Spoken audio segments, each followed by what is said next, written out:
Diabetes mellitus tipo 1. ¿Qué es la diabetes mellitus tipo 1?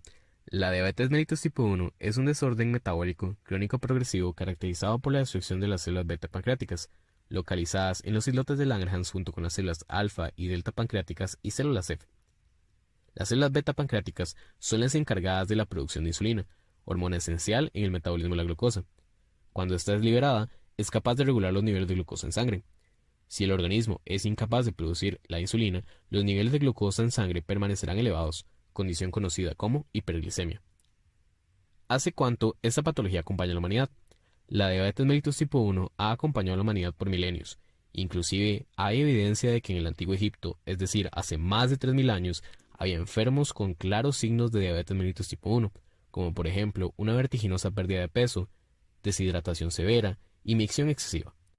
Ahora, ¿cómo es que se destruyen las células beta pancreáticas? El sistema inmune ha desarrollado a lo largo de la evolución la capacidad de reconocer la diferencia entre lo propio y lo ajeno, lo cual resulta fundamental para mantener un sistema inmunológico funcional. Si el sistema inmune pierde la tolerancia, esa capacidad de diferenciación entre lo propio y lo no propio se desgasta, atacando así tejidos propios del organismo. La pérdida de tolerancia conduce al sistema inmunitario hacia respuestas autoinmunes en las cuales el cuerpo se ataca a sí mismo, inclusive provocando daños irreversibles. En la diabetes mellitus tipo 1, esto es lo que ocurre, por eso esta se clasifica como una enfermedad autoinmune. El desarrollo patológico de la diabetes mellitus tipo 1 está caracterizado por dos fases. Número 1, infiltración de células inmunes a los islotes de Langerhans y número 2, destrucción de células beta pancreáticas. En la fase número 1, los macrófagos, producto de un estímulo desencadenante previo, son las principales células inmunes que se infiltran en los islotes. Ellos son los causantes de la inflamación asintomática que ocurre en este sitio anatómico. Una vez que los macrófagos se activan, estos liberan radicales libres de nitrógeno y oxígeno junto con citoquinas proinflamatorias a su medio circundante, lo que provoca daños en las células y tejido aledaño. En la fase número 2, los linfocitos T comienzan a acumularse en el sitio de la lesión. Ahí pueden llegar a ser activados contra autoantígenos presentados previamente por los macrófagos, desencadenando una respuesta inmune en contra de lo propio. Esta respuesta inmune autoreactiva conduce a la destrucción de las células beta pancreáticas, productoras de insulina. La activación de células T citotóxicas promueve a su vez la activación de más células T colaboradoras autoreactivas, las cuales son capaces de iniciar la activación de células B, promoviendo así la producción de anticuerpos. La pregunta del millón, entonces, ¿qué desencadena en sí la infiltración progresiva de células inmunes en el páncreas, generando así una respuesta autoinmune? Desafortunadamente, en la actualidad no se conoce con certeza el o los detonantes específicos, sino que se manejan diversas hipótesis ligadas al sistema inmunológico que involucran varios posibles desencadenantes. Al ser la diabetes mellitus tipo 1 una enfermedad multifactorial, dichas hipótesis involucran tanto factores genéticos como ambientales. Desencadenantes genéticos. Los más estudiados son 1. Genes del complejo mayor de isocompatibilidad. 2. Proteína tirosina fosfatasa del tipo 22 no receptora. 3. Vía de señalización de interleucina 2. Y 4. Polimorfismo en la región promotora del gen de insulina. A continuación, explicaremos en qué consiste cada uno. El locus 6p21 es donde se codifica HLA y se ha asociado con un mayor riesgo. Los genes del MHC poseen regiones polimórficas específicas que permiten modificar el rango de péptidos presentados a través del complejo mayor de isocompatibilidad. Esto sucede sobre todo en genes del antígeno leucocitario humano clase 2. Algunos polimorfismos asociados a HLA-DP, HLA-DR y a HLA-DQ, específicamente los genotipos DR3, DR4 y DQ8, se han asociado con el mayor riesgo a padecer diabetes mellitus tipo 1. El segundo desencadenante genético de nuestra lista es un polimorfismo de un solo nucleótido, descubierto en la tirosina fosfatasa linfoide codificada por el gen PTPN22 en el cromosoma 1p13. La LGP es un importante regulador negativo de la activación de células T, por lo que su adecuado funcionamiento es vital en el mantenimiento de un proceso de retrocontrol negativo eficaz. Este polimorfismo no solo está implicado en el desarrollo de diabetes mellitus tipo 1, sino también en la expresión de diversas enfermedades autoinmunes, como lo son la artritis reumatoide, el lupus eritematoso sistémico, la enfermedad de Graves y el vitíligo. El alelo que predispone a la autoinmunidad de PTPN22 es una mutación a la cual se le conoce como transición de pirimidinas en la posición 1858 del gen, en la cual se intercambia el residuo aminoácido 620 de arginina por triptófano en la LGP. La mutación proteica LGP-W620 predispone al individuo a enfermedades autoinmunes, porque suprime la señalización eficaz de receptores de linfocitos T durante el desarrollo tímico, lo que por ende se traduce en un proceso de selección negativa defectuoso. Otro de los desencadenantes genéticos del que hablaremos es el receptor de interleucina 2.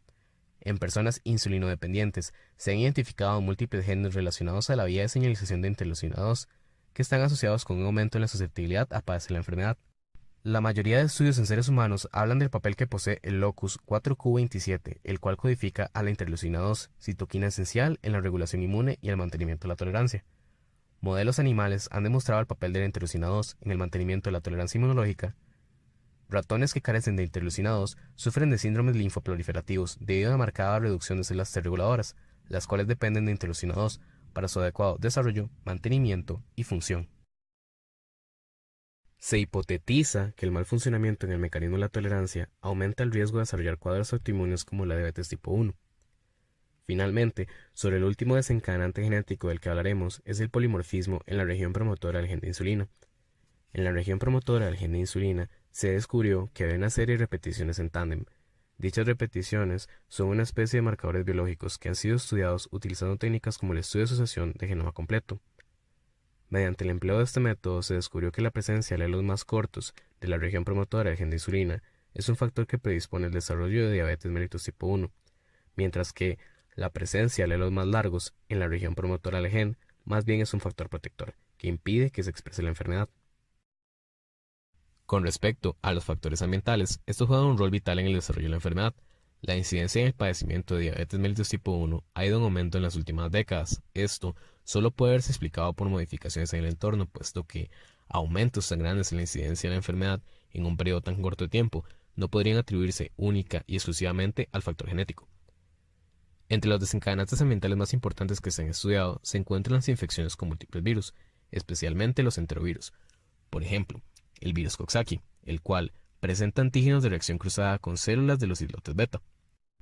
Este enterovirus logra ingresar a la célula a través del factor de aceleración de la descomposición y el receptor de Coxsackie y adenovirus, siendo este último un receptor que se expresa en las células de islote, constituyendo una potencial entrada para los enterovirus a las células beta.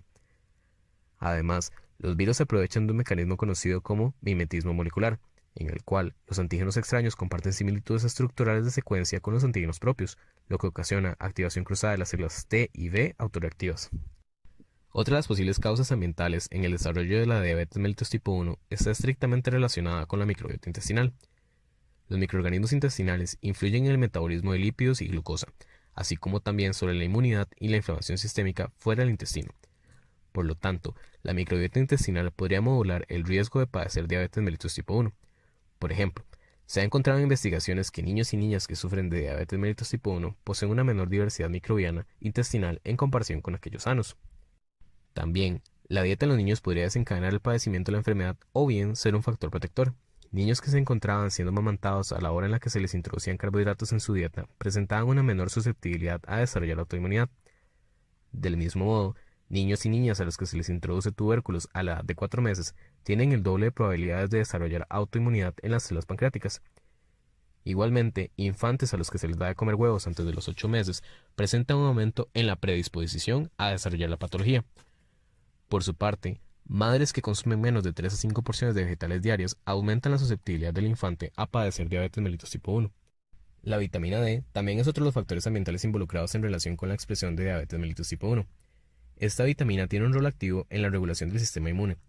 Se ha estudiado cómo, en países con una época de invierno pronunciada, en la cual hay poca cantidad de luz solar y por ende menores cantidades de vitamina D, reportan una mayor cantidad de casos de diabetes mellitus tipo 1.